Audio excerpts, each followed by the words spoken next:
warahmatullahi wabarakatuh. Sebelumnya perkenalkan kami dari kelompok 10 yang beranggotakan. Yang pertama itu ada Almas Hilman, Halo semuanya. Gufron Nurul Majid, Halo. Pambudi Aji, Halo. Rifan Afdal, Halo. dan saya sendiri Rizky Ramadan sebagai moderator pada pertemuan hari ini.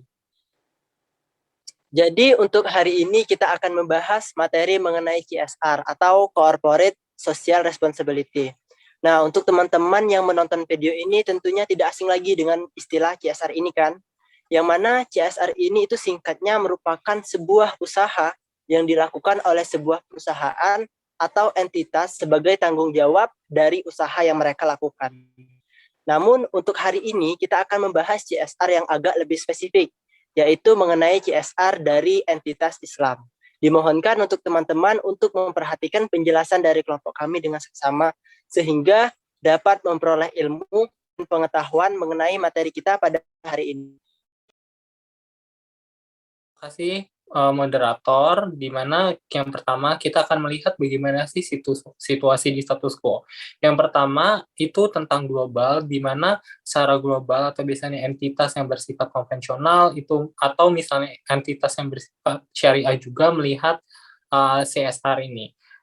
Yang pertama itu ada economic sustainability, di mana menjadi satu pertimbangan bagi perusahaan untuk mereka going concern memasukkan CSR sebagai salah satu parameter yang baik menunjang keberlanjutan perusahaannya. Yang kedua ada di mana perusahaan itu sudah sadar gitu dengan social responsibility, dan yang ketiga itu perusahaan sekarang sudah menerapkan 3P, yaitu profit, people, and planet. Terus dari Islamic view itu ada 3 hal. Yang pertama itu justice atau adalah, di mana hal ini artinya adalah dasar keadilan, dan yang kedua adalah prinsipal dari benevolent atau kebaikan atau ihsan. Hal ini merupakan basic ethos dari perusahaan maupun individual. Lalu yang terakhir adalah mandatory. Hal ini dikatakan wajib dalam Islam, bahkan dalam ayat Quran pun tidak kurang dari 40 ayat menjelaskan bahwasannya seorang muslim itu sangat dianjurkan untuk melakukan regular charity. Sehingga dalam perspektif Islam, current perspektifnya itu memang sangat mensupport dengan adanya CSR ini. Lalu yang pertama itu di tahun 1950, di mana CSR ini baru muncul. Sebenarnya di tahun 1924 itu ada ekonomi dan menjelaskan bahwasannya sangat penting bagi perusahaan misalnya untuk memenuhi kebutuhan masyarakat, dan itu juga merupakan tanggung jawab utama gitu. Selain motif dari perusahaan yaitu mengejar keuntungan.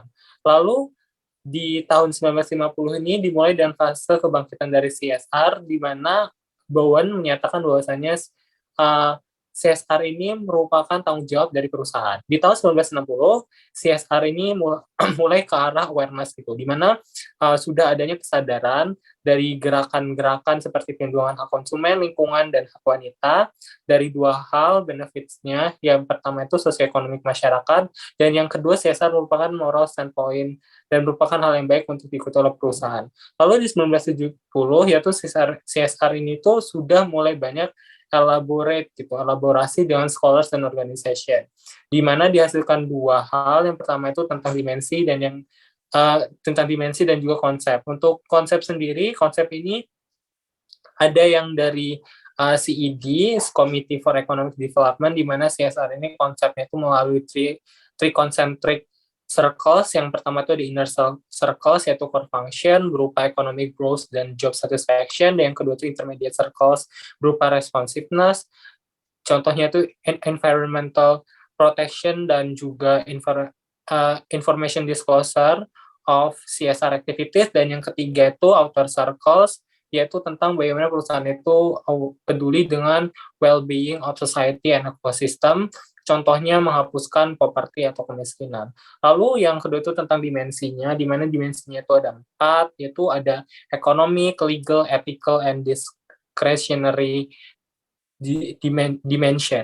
Lalu di tahun 1980-an itu mulai tentang managerial implication dari mana ini dari adanya munculnya teori tentang teori stakeholder di tahun 1984, di mana manajer juga harus peduli dan fokus dengan grup yang memengaruhi dan juga dipengaruhi aktivitasnya oleh perusahaan.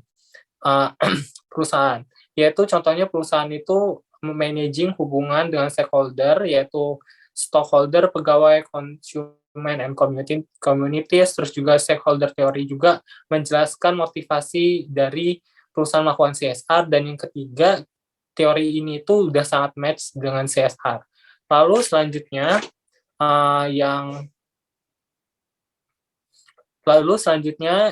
fase yang kelima, yaitu di tahun 1990-an, business outcome, di mana CSR itu sudah berganti ke pragmatic issue, di mana CSR ini sudah menjadi bagian dari strategic management, yaitu konsep antara CSR dengan market outcome, di mana CSR ini dihubungkan dengan bisnis strategi level dan bagaimana bisa menghasilkan financial and social benefits untuk stakeholder-nya.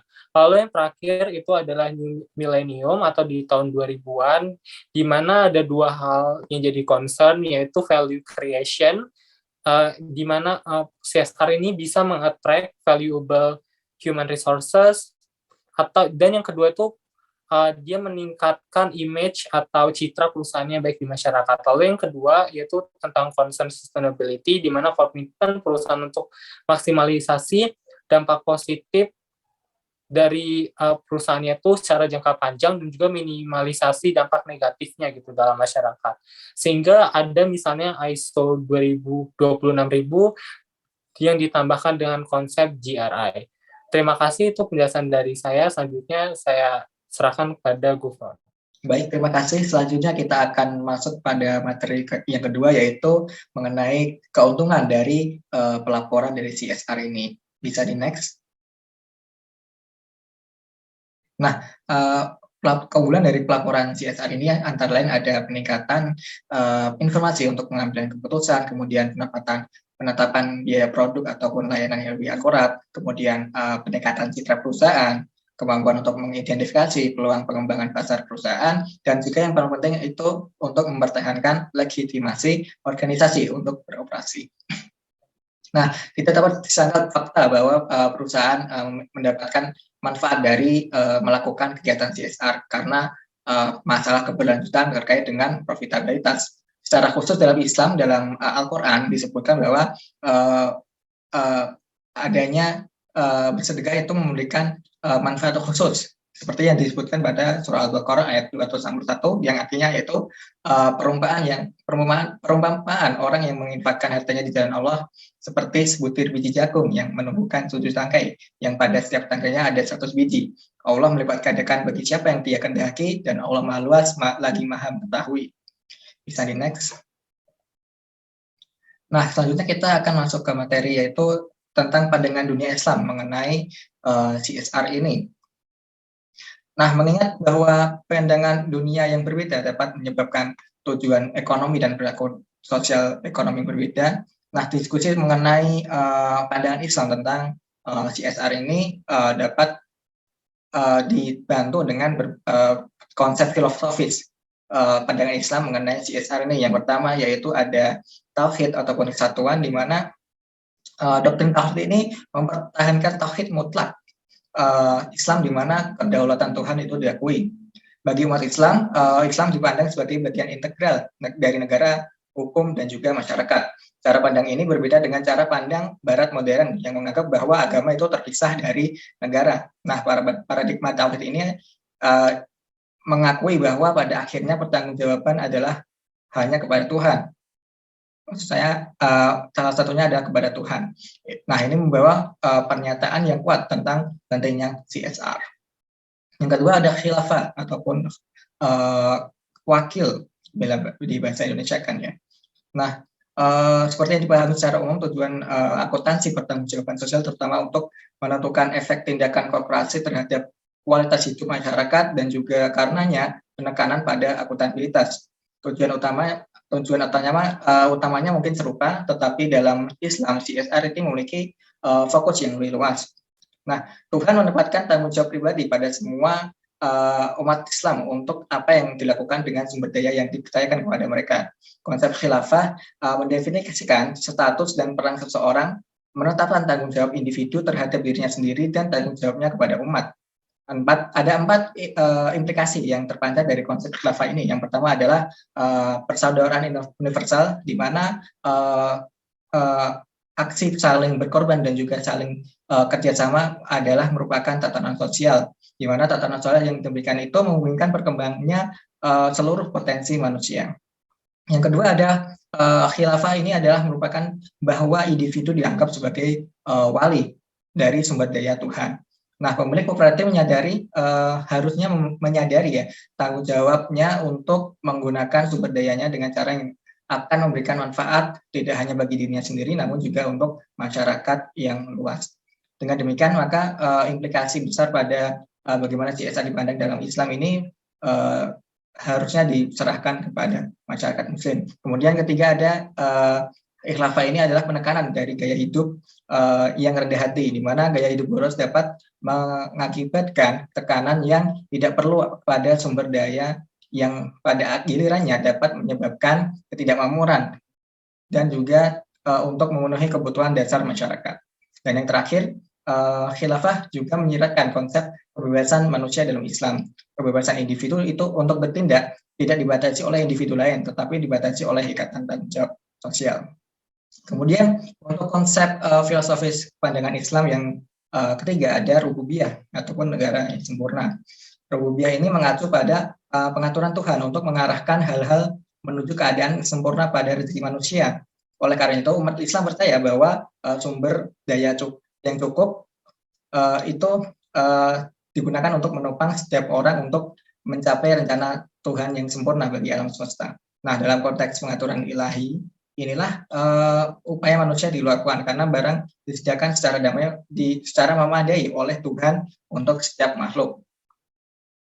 Yang kemudian ketiga, untuk konsep filosofis Islam, pandangan Islam mengenai CSR ini adalah ataupun keadilan. Nah, konsep adalah ini sangat ditekankan dalam Al-Quran, di mana ikatan persaudaraan akan menjadi konsep yang hampa jika keadilan sosial dan tanggung jawab sosial tidak ada. Komitmen Islam terhadap persaudaraan dan keadilan menuntut agar semua sumber daya yang diberikan Tuhan tersedia untuk setiap individu. Dengan demikian, kekayaan tidak boleh ada yang hanya terkonsentrasi hanya beberapa pada pihak tertentu. Kemudian ketiga, ataupun yang selanjutnya ada takziah. Konsep takziah ini mirip dengan zakat, yaitu pertumbuhan dan juga pemurnian. Takziah ini mendukung ide-ide perubahan dan ekspansi yang menurut beberapa penulis itu tidak ada hukumnya pada hukum kanon Kristen. Nah, hal ini juga menuntut seseorang untuk mengeluarkan upaya terbaiknya untuk mencapai kehidupan material yang lebih baik. Namun kesejahteraan material harus mengarah pada keadilan sosial dan juga peningkatan spiritual masyarakat. Kemudian selanjutnya ada akuntabilitas. Nah, Muslim itu percaya bahwa segala sesuatu yang diciptakan oleh Tuhan itu memiliki tujuan, dan tujuan inilah yang diberikan makna dan arti penting bagi keberadaan manusia. Dengan demikian, manusia bertanggung jawab kepada Tuhan dan keberhasilannya di akhirat itu tergantung pada kinerjanya selama di dunia. Bisa di next.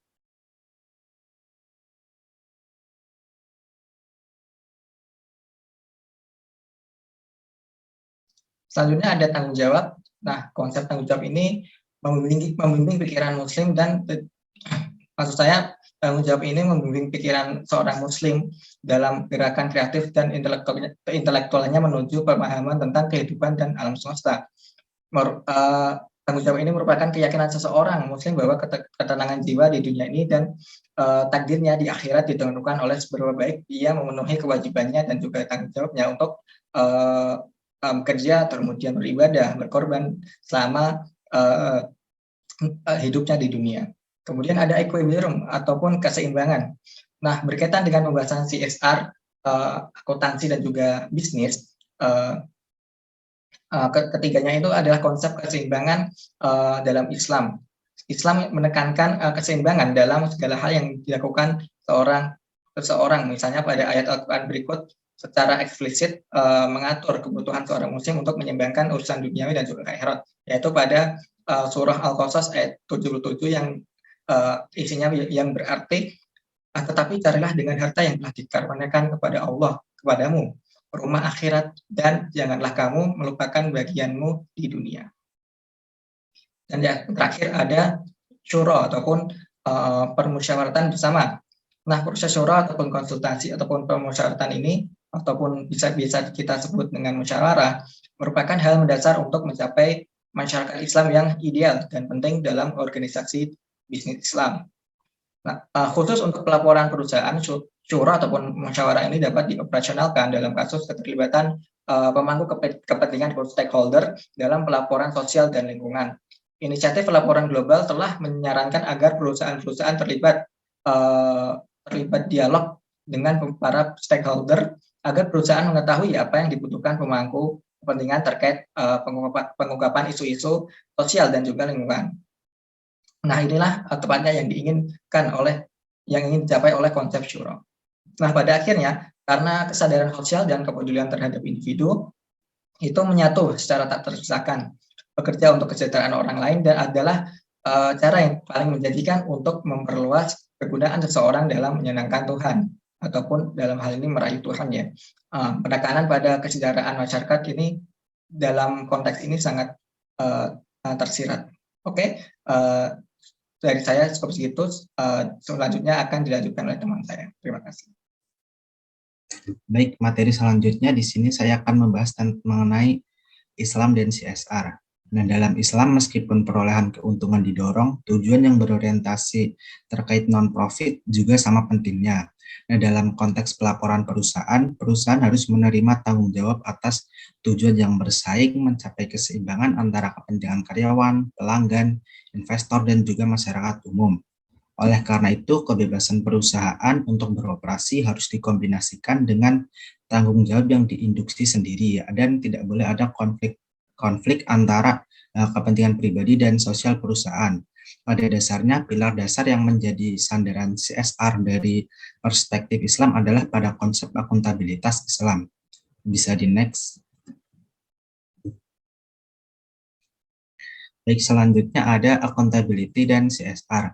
Nah, konsep akuntabilitas Islam dapat diartikan sebagai konsep yang mempromosikan keadilan sosial dan akuntabilitas sosial. Dua prinsip penting yang mendasari konsep akuntabilitas dalam Islam, yaitu yang pertama ada ajaran pengungkapan penuh, dan yang kedua ada konsep akuntabilitas sosial.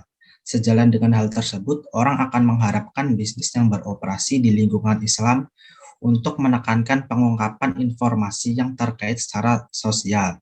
Nah, hal-hal lain yang menjadi perhatian sosial dalam Islam secara khusus diatur dalam syariah, misalnya praktik monopoli dan praktik perdagangan yang tidak adil yang secara khusus dilarang.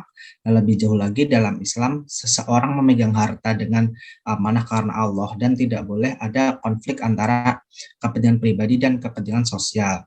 Dalam konteks pelaporan perusahaan, konsep seperti itu menunjukkan bahwa fokus akuntabilitas akuntan ditingkatkan untuk mencakup khalayak yang lebih luas, yaitu publik. Nah, dengan demikian orang akan mengharapkan perusahaan yang beroperasi di lingkungan Islam secara khusus memperhatikan konsekuensi dan tindakannya sendiri bagi masyarakat. Nah, inilah yang dimaksud dengan CSR. Nah, tujuan utama dari semua hal tersebut adalah pencapaian keadilan sosial dan ekonomi serta pemerataan pendapatan dan kekayaan. Bisa di next. Baik, untuk selanjutnya itu ada full disclosure dan social accountability. Seperti yang telah disebutkan sebelumnya bahwa terdapat dua prinsip penting yang mengalir dari konsep akuntabilitas Islam, yaitu pengungkapan penuh dan akuntabilitas sosial. Nah, sejalan dengan tersebut telah disarankan bahwa perusahaan yang melaporkan dalam ekonomi Islam juga akan menyediakan current value balance sheet atau CBVS dan value added statement atau VAS. Nah, argumennya adalah bahwa kebutuhan akan kesadaran yang lebih besar akan dampak sosial dari aktivitas perusahaan dalam Islam akan membuat kedua laporan keuangan tersebut lebih relevan dengan kebutuhan umat Islam. Nah, CVBS ini penting terutama dalam menentukan zakat. Zakat adalah pungutan wajib atas kekayaan dan pendapatan umat Islam yang kekayaannya melebihi nisab tertentu. Nah, sering dikatakan bahwa zakat mewakili sistem jaminan sosial masyarakat Islam. Mengingat ini dan fakta bahwa zakat dihitung berdasarkan nilai saat ini, orang akan mengharapkan CVBS menjadi bagian dari pelaporan CSR untuk organisasi berbasis Islam. Kemudian yang kedua ada VAS. VAS ini penting karena memiliki dimensi sosial karena distribusi kekayaan antara berbagai sektor masyarakat merupakan masalah kepentingan sosial. Nah, dari perspektif Islam, karakteristik distribusi VAS inilah yang mendukung akuntabilitas dalam Islam. Yang terpenting, pertumbuhan dalam masyarakat Islam harus mengarah pada keadilan sosial dan distribusi yang lebih merata. Dimasukkannya CVBS dan VAS mungkin tidak sepenuhnya memenuhi pengungkapan penuh dan aspek akuntabilitas sosial dari pelaporan perusahaan dan perspektif Islam, mengingat penekanan Islam pada menjaga kesejahteraan sosial. Pelaporan tentang isu-isu CSR ini sangat penting. Bisa di next. Nah, yang selanjutnya yaitu ada environmental reporting. Nah, asas kemaslahatan atau kesejahteraan massa secara khusus menyatakan bahwa kepentingan masyarakat adalah yang utama. Dengan demikian, melindungi lingkungan adalah suatu kewajiban. Nah, merawat dan menjaga lingkungan secara khusus diatur dalam Al-Quran seperti pada ayat-ayat berikut. Yang pertama ada Quran Surat Al-A'raf ayat 85 yang memerintahkan janganlah kamu melakukan kerusakan di muka bumi setelah diluruskan. Kemudian yang kedua ada Quran Surat Hud ayat 85 yang memerintahkan untuk jangan merusak bumi. Kemudian yang ketiga ada Quran Surat Ar-Rum ayat 41 yang memiliki arti telah terjadi kerusakan di darat dan di laut akibat perbuatan tangan manusia, agar dia merasakan kepada mereka sebagian dari apa yang telah mereka kerjakan. Nah, dengan demikian perusahaan yang menjalankan bisnisnya di lingkungan Islam harus melaporkan bagaimana mereka menangani masalah lingkungan. Nah, ketika bisnis dipaksa untuk melaporkan kinerja lingkungan mereka, bisnis ini tidak punya pilihan selain bertanggung jawab terhadap lingkungan. Nah, ini karena ketika informasi tentang dampak lingkungan perusahaan tersedia untuk umum, mereka akan cenderung ingin menggambarkan citra organisasi bertanggung jawab terhadap lingkungan. Sekian materi dari saya, selanjutnya akan dilanjutkan oleh rekan saya. Oke, baik, untuk materi yang selanjutnya di sini saya akan bahas mengenai materi The Proposed Islamic CSR Model atau model CSR Islamik yang diusulkan. Nah, di sini ada The Global Reporting Initiative Framework on Sustainability.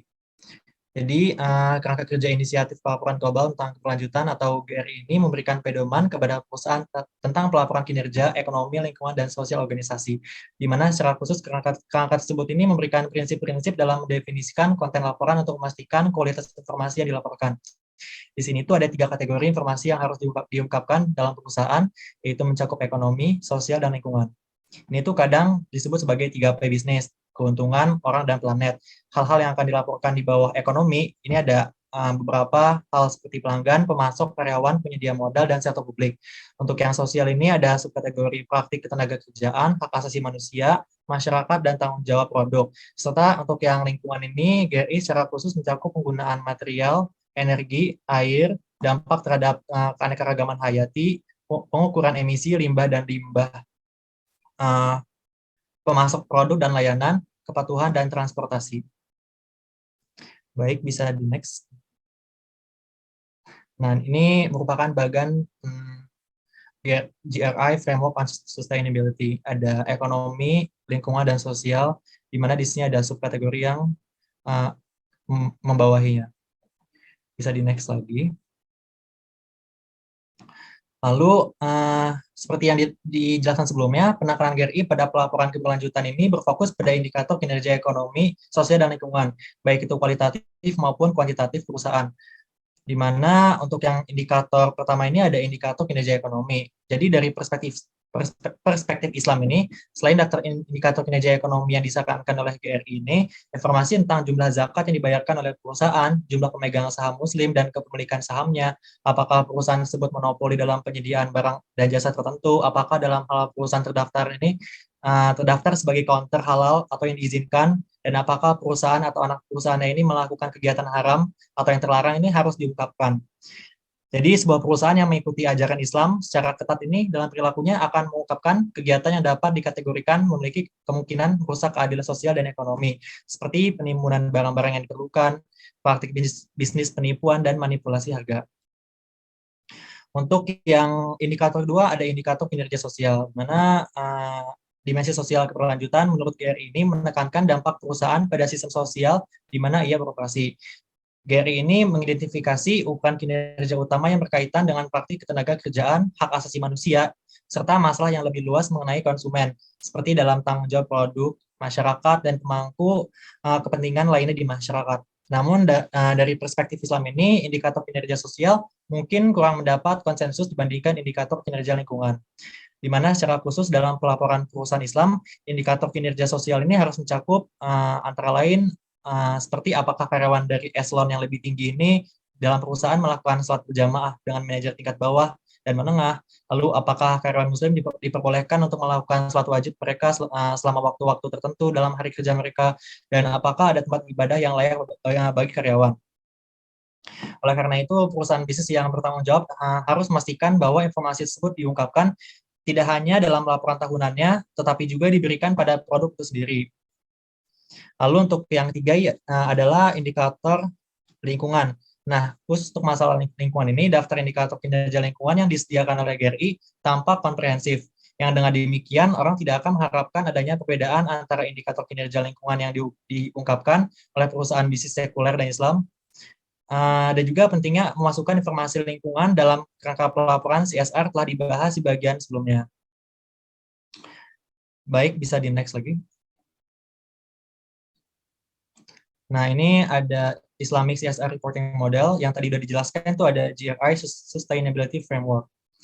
Lalu informasi lain tentang pelaksanaan tanggung jawab sosial perusahaan akan mencakup hal-hal yang di sampingnya ada Current Value Balance Sheet, CVBS, Statement of Sources and Uses of Zakat and Charity Funds, Statement of Source and Application of Cards Funds, dan Report on Fulfillment of Other Social Responsibility Issues.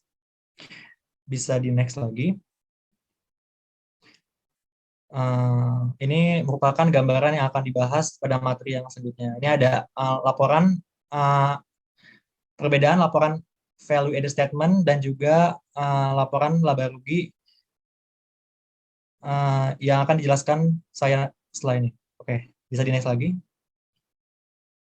Untuk yang pertama ini ada CVBS atau neraca nilai saat ini, atau sebutannya dalam bahasa Inggris Current Value Assets, the Current Value Balance Sheet atau CVBS. Nah, jadi di penggunaan nilai-nilai saat ini berkaitan dengan aspek keadilan dan pemerataan yang ditekankan Islam dalam pembayaran zakat, yang dimana zakat ini merupakan salah satu aspek akuntabilitas sosial dalam masyarakat Islam, dan neraca nilai saat ini untuk menentukan zakat lebih mendukung prinsip keadilan Islam daripada neraca biaya historis. Yang dengan demikian, CVBS yang diungkapkan dalam catatan rekening akan memungkinkan Muslim yang berkomitmen untuk diungkapkan dalam catatan rekening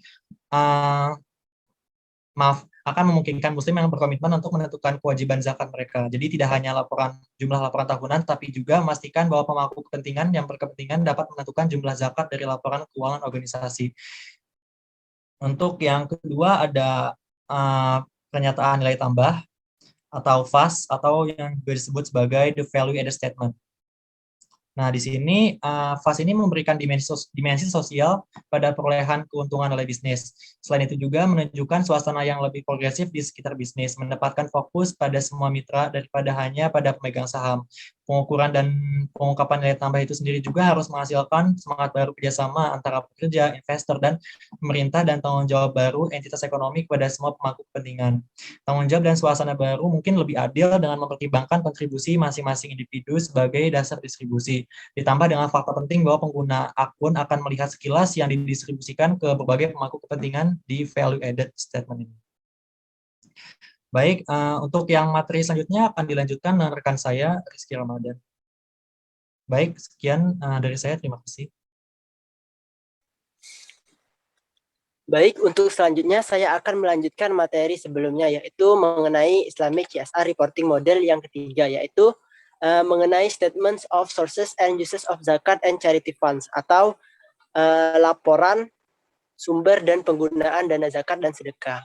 Seperti yang kita ketahui bahwa Islam itu sendiri sangat menekankan zakat dan sedekah, yang mana untuk zakat itu sendiri merupakan salah satu rukun Islam yang ketiga, sehingga dalam hal ini Accounting and Auditing Organization for Islamic Financial Institution atau AAOIF itu menyarankan agar lembaga keuangan Islam itu menyiapkan laporan seperti itu jika lembaga tersebut berwenang untuk mengumpulkan zakat. Jadi jumlah zakat yang dikumpulkan dan bagaimana itu telah dicairkan kepada 8 kategori orang yang berhak menerima zakat sebagaimana diatur oleh Al-Quran. Nah, dalam hal perusahaan, selain bank syariah yang bukan pengumpul zakat, maka organisasi tersebut harus mengungkapkan jumlah zakat yang dibayar atas nama shareholder muslim jika perusahaan telah diberi wewenang. Nah, informasi tambahan yang diungkapkan harus mengenai perhitungan zakat. Yang terakhir ini penting terutama bagi perusahaan yang tidak membayar zakat. Hal ini akan memungkinkan pemegang saham individu untuk menentukan zakat mereka sendiri berdasarkan pengungkapan perusahaan atas informasi yang relevan. Selanjutnya yang keempat yaitu mengenai statement on earnings or expenditure prohibited by Islam. Penting bagi perusahaan untuk mengungkapkan pendapatan dan pengeluaran yang dilarang. Seperti yang kita ketahui bahwa dalam transaksi syariah itu ada beberapa kondisi atau kegiatan yang menyebabkan pendapatan maupun pengeluaran yang dilakukan oleh entitas syariah tersebut menjadi dilarang atau haram. Contoh pendapatan yang dilarang itu adalah bunga yang diperoleh dari simpanan di bank konvensional.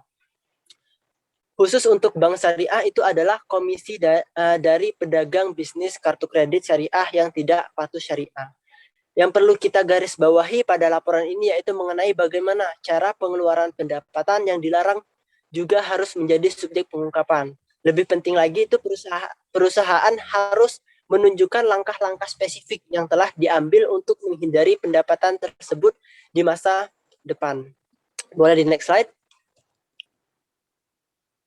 Baik, untuk selanjutnya yaitu mengenai statement of source and application of court fund.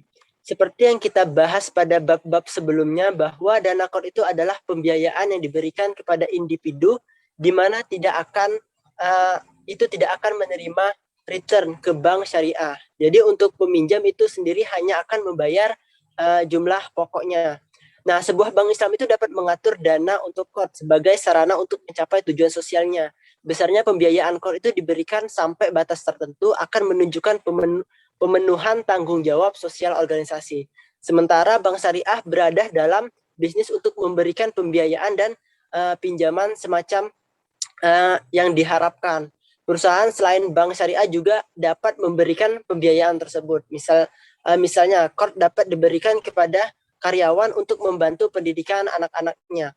Ini adalah bagian dari tanggung jawab sosial. Maka AAOIF itu membahas bahkan menyarankan bahwa hasil pendapatan yang dilarang dari transaksi-transaksi Islam atau bank-bank Islam itu juga dapat dimasukkan sebagai dana yang tersedia untuk dana tersebut secara sementara sampai hasil tersebut dibuang dengan benar. Selanjutnya yang keenam yaitu mengenai report on fulfillment of other social responsibility issues. Setelah kita pelajari sebelumnya masalah yang berkaitan dengan bunga dan praktik perdagangan yang tidak adil itu tidak dianggap sebagai masalah sosial dari perspektif barat. Namun dalam Islam masalah ini secara khusus dibahas dalam syariah karena potensinya untuk mempengaruhi kesejahteraan masyarakat. Dengan demikian orang yang mengharapkan hal-hal seperti ini akan membentuk bagian dari praktik CSR dari sebuah perusahaan yang beroperasi di lingkungan Islam. Terbukti bahwa ruang lingkup akuntansi pertanggungjawaban sosial dalam Islam itu akan lebih luas. Kegiatan yang dikategorikan berpotensi merusak keadilan sosial dan ekonomi itu antara lain memenuhi kewajiban kontrak, penimbunan, penipuan, manipulasi harga, eksploitasi, serta praktik monopoli. Boleh di next slide. Baik, untuk selanjutnya yaitu kita akan membahas, kami memiliki contoh dari CSR reporting, yaitu boleh di slide, yaitu mengenai CSR reporting dari Bank BRI Syariah pada tahun 2020. Jadi untuk Bank BRI Syariah ini sendiri di laporan CSR-nya itu memiliki 4 tanggung jawab utama. Yang pertama yaitu mengenai tanggung jawab terhadap lingkungan hidup, yang kedua yaitu tanggung jawab terhadap ketenaga kerjaan, kesehatan dan keselamatan kerja.